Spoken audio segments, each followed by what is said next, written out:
এরা হলো সেই হতভাগা যারা দুনিয়াতে মানুষকে নসিহত করত কিন্তু নিজেরা আমল করত না,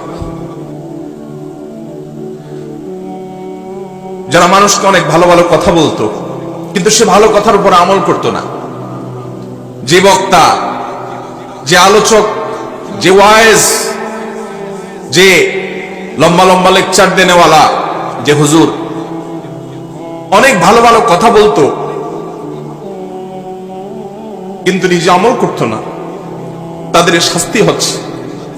নবী করিম সাল্লাল্লাহু আলাইহি সাল্লামের দৃশ্য দেখে তিনি বুঝতে পারলেন যে তার উম্মতের মধ্যে, মানব জাতির মধ্যে যারা মানুষকে সৎ কাজের আদেশ দেয়, অসৎ কাজের বাধা প্রদান করে, অনেক ভালো ভালো কথা বলে অথচ সে কথা অনুযায়ী আমল করে না, এই হতভাগা, এই কপাল পোড়া, এই খারাপ মানুষগুলোর জন্য শাস্তি। নবী করিম সাল্লাল্লাহু আলাইহি সাল্লামকে জাহান্নামের আরো একটি দৃশ্য দেখানো হয়েছে। তিনি দেখতে পেলেন যে কিছু মানুষ খুব নোংরা, আবর্জনা, ময়লা এই জাতীয় জিনিসগুলো খাচ্ছে। এই খাওয়া কোনো সুখকর খাওয়া নয়, এই খাওয়া কোনো তৃপ্তিদায়ক খাওয়া নয়, এটা শাস্তিমূলক খাওয়া, এটা স্বয়ংক্রিয় খাওয়া। খেতে বাধ্য হচ্ছে তারা এবং তাদের কষ্ট হচ্ছে, যন্ত্রণা হচ্ছে, আযাব। নবী সাল্লাল্লাহু আলাইহি ওয়াসাল্লাম জিজ্ঞাসা করলেন এর শাস্তি কেন হচ্ছে? তখন জিবরিল বললেন, আল্লাহর রাসূল, এরা দুনিয়াতে গীবত শিকায়ত করত, মানুষের পেছনে তাদের লাগালাগি করত, মানুষের পেছনে শত্রুতা করত, সমালোচনা করত। হয়তো কেউ চায়ের দোকানে বসে, কেউ হয়তো বাড়িতে এক মহিলা আরেক মহিলার পেছনে, হয়তো এক দোকানদার অন্য দোকানের পেছনে, হয়তো বা একজন আলেম আরেক আলেমের পেছনে, এক মানুষ অন্য মানুষের পেছনে ষড়যন্ত্র করত, দোষ চর্চা করত, গীবত করত। তাদেরকে নোংরা খাদ্য খেতে বাধ্য করা হচ্ছে, এটা তাদের পরম এবং করুণ শাস্তি।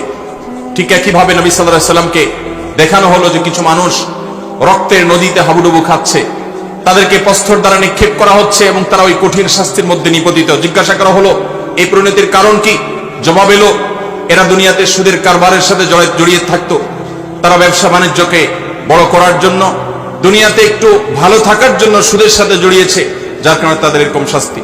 নবী করিম সাল্লাল্লাহু আলাইহি সাল্লামকে জাহান্নামের এরকম বিশেষ কিছু শাস্তির দৃশ্য আল্লাহ রাব্বুল আলামিন দেখালেন। জান্নাতের একটা বিশেষ চিত্রের কথা তার এক হাদিসে উঠে এসেছে। জান্নাতে নবী করিম সাল্লাল্লাহু আলাইহি সাল্লামকে আল্লাহ রাব্বুল আলামিন জিবরিলের মাধ্যমে জান্নাতের কিছু দৃশ্য দেখিয়েছেন। এর মধ্যে জান্নাতে মিশক আম্বরের মাটি, যে মাটির সবটুকুই মিশক আম্বর দিয়েই তৈরি, পুরো মাটিটাই মিশক আম্বরের মাটি, এটা আল্লাহ তাআলা তাকে দেখিয়েছেন। এবং দেখিয়েছেন আল্লাহ রাব্বুল আলামিন তাকে মণিমুক্তা দিয়ে তৈরি করা গম্বুজ। জান্নাতের আরো বহু জিনিস আল্লাহ তাআলা তাকে দেখিয়েছেন। এর মধ্যে একটা বিশেষ ঘটনা নবী আলাইহিস সালাম পরবর্তীতে বলেছেন বেলাল রাদিয়াল্লাহু তাআলা আনহুকে। তিনি বললেন, বেলাল, আমি জান্নাতে গিয়ে তোমার পায়ের আওয়াজ, তুমি জুতা পরে যখন হাঁটো কেমন আওয়াজ হয় আমি জানি। পরিচিত মানুষ যারা, একান্ত কাছের মানুষের পায়ের হাঁটার আওয়াজ কেমন হয় সেটা মুখস্থ হয়ে যায় মানুষের। নবী সাল্লাল্লাহু আলাইহি সাল্লাম বলেছেন, বেলাল, আমি জান্নাতে আমি দেখেছি যে আমার আগে আগে তুমি হাঁটছো এরকম মনে হচ্ছিল এবং তোমার পায়ের জুতার আওয়াজ আমি শুনতে পেলাম। বেলাল, আমাকে বলো তুমি কি আমল করো? বেলাল রাদিয়াল্লাহু তাআলা বললেন, হে আল্লাহর রাসূল, আমার তো এরকম বিশেষ কোনো আমল নাই, আপনি যা বাতান সেগুলাই তো। আমি খুব গুরুত্বের সাথে, বিশেষ গুরুত্বের সাথে স্পেশাল কোনো আমল করি সেরকম আহামরি এরকম কোনো বিশেষ আমল তো নাই। তবে একটা আমল আমার আছে, সেটা হলো, হে আল্লাহর রাসূল, দিন এবং রাত যখনই আমি অজু করি, অজু করার পর আমি 2 রাকাত নামাজ পড়ি, তাহিয়াতুল ওযু পড়ি, এটা আমি কখনো ছাড়ি না। নবী করিম সাল্লাল্লাহু আলাইহি ওয়াসাল্লামের আর বুঝতে বাকি ছিল না তার এই বিশেষ স্পেশাল আমল, যেটা হয়তো আমরা অনেকেই আজকাল করি না। বিশেষ করে আমাদের সমাজ থেকে তাহিয়াতুল ওযুয়ে নামাজ বিলুপ্ত হয়ে গেছে, এই সুন্নাত আজ হারিয়ে গেছে। আমরা ওযু করার পর 2 রাকাত নামাজ পড়ার বেশিরভাগ মানুষ অভ্যস্ত না। তাহিয়াতুল ওযু তো পরের কথা, তাহিয়াতুল মসজিদও আমাদের সমাজ থেকে হারিয়ে গেছে। মানুষ মসজিদে চলে যায়, ভাব করে বসে যায়, অথচ নবী সাল্লাল্লাহু আলাইহি ওয়াসাল্লাম বলেছেন, ইদা দাখালা আহাদুকুমুল মাসজিদা, তোমাদের কেউ যদি মসজিদে প্রবেশ করে, ফালা ইয়াজলিস হাত্তা ইউসাল্লি রাকাতাইন, তাহলে সে মসজিদে ঢুকে যেন 2 রাকাত নামাজ পড়া ছাড়া না বসে। নবী করিম সাল্লাল্লাহু আলাইহি ওয়াসাল্লাম এত গুরুত্ব দিতেন।